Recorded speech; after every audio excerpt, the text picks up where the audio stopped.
Dewa 19 Yuke Sampurna menabrak seorang anak di Jalan Raya Cikalong, Kabupaten Tasikmalaya, Jawa Barat. Polisi menyebut keluarga korban tidak melaporkan kecelakaan ini ke polisi dan memilih jalur kekeluargaan.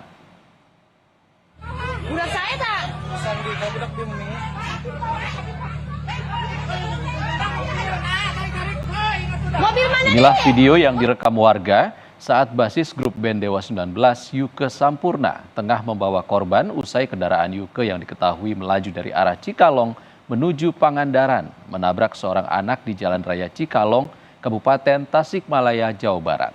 Mengetahui korban terluka, Yuke langsung membawa korban ke puskesmas terdekat untuk mendapatkan perawatan medis.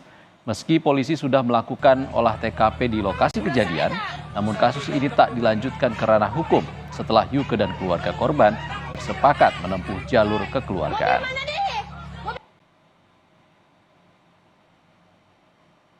Bahwa telah terjadi kecelakaan yang terjadi pada hari Minggu tanggal 21 April 2025 sekitar 17.00. Hasil pengecekan ke rumah korban, terutama ini kakeknya yang bernama Saudara Wawan, bahwa kecelakaan tersebut telah diselesaikan secara kekeluargaan karena pihak yang menabrak sudah bertanggung jawab untuk mengobati hingga korban tersebut sembuh.